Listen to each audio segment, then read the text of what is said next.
Donc on passe dans la salle à côté. Ici on était dans la salle qu'on appelle gravure. Et là on arrive dans la salle de perçage. Alors il y a des postes pour percer. Il y a aussi étau, des perceuses à colonne pour des plus gros trous. Et surtout machine très importante, très utile, ce qu'on appelle le massicot. Donc nous on a plusieurs cartes qu'il faut séparer. Vous aurez des cartes faites sur un seul bout. Mais il va quand même falloir, et on le fait tout de suite après avoir fini l'étape de gravure, il va falloir enlever et découper la carte pile poil au bord prévu. Donc ce massicot, c'est une espèce de grosse cisaille. Donc la manette, on la met en bas et on va présenter la carte au niveau du trait de coupe. Donc il faut bien regarder de manière verticale. Il ne faut pas se fier de trop à cette butée, puisqu'on a du mal à la voir bien à l'équerre et ça a tendance à couper en biais. Donc vous pouvez vous buter dessus, mais rectifier si nécessaire en mettant l'œil bien vertical à la lame pour aligner le bord de la lame qui est ici avec le trait de coupe. Et quand c'est fait, il suffit tout simplement de lever la manette. Et là,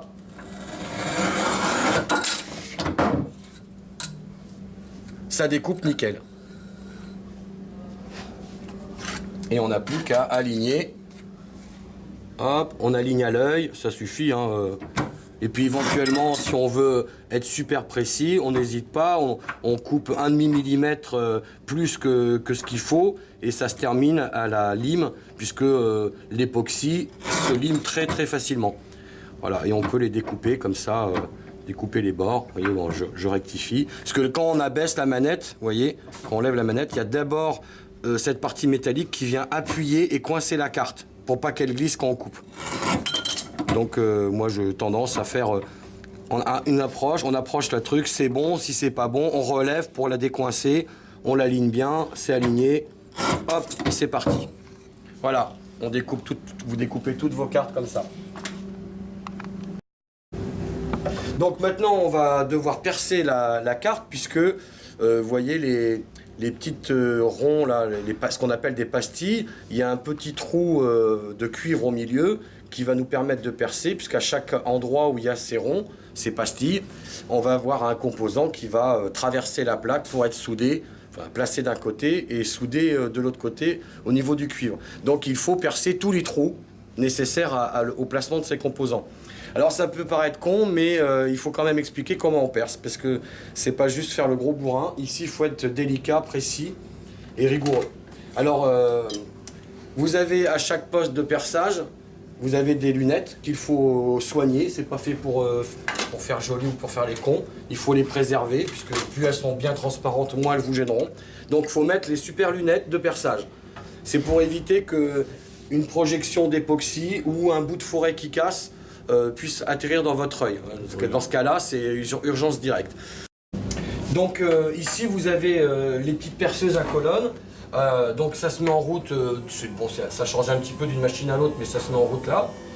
Il faut faire tourner ça relativement vite. Alors, à fond, elles ont tendance à faire un bruit pas possible, donc on calme un peu le jeu. Mais pour que ça perce bien, il faut tourner vite, à vitesse assez élevée. Alors, on a affaire à des forêts. Donc les forêts, ça doit pouvoir se changer. Bon, pour ceux qui ne sauraient pas utiliser un mandrin de perceuse, ils demanderont à ce qu'on leur apprenne une première fois. Alors le forêt, il a une pointe qui est conique et c'est très important que le forêt soit dans un bon état. Donc au moindre doute, soit le forêt il est cassé, soit il est usé au point où il n'arrive pas à bien faire le trou. On n'insiste pas, c'est des forêts qui coûtent pas cher. Ça ne veut pas dire qu'il ne faut pas les respecter, mais c'est des forêts un peu bas de gamme, donc ils s'usent vite. Au moindre forêt qui perce pas propre, vous le faites changer au magasin. Donc comment on voit qu'un forêt fait mal son boulot, soit il est cassé en biais et la mèche va tourner dans tous les sens, soit ça va arracher la matière et faire un trou dégueulasse. Donc là, vraiment, n'insistez pas, sinon ça bousille votre carte. Donc on tourne, et puis évidemment, tout simplement, on va aligner, alors il faut se mettre un peu à la verticale pour bien le voir. On va aligner le forêt avec le petit trou de la pastille et on appuie doucement, tranquillement, et ça perce propre. Là, le forêt est neuf, c'est nickel. Voilà. Et ça peut être con, vous allez dire, pourquoi il nous explique un truc aussi con?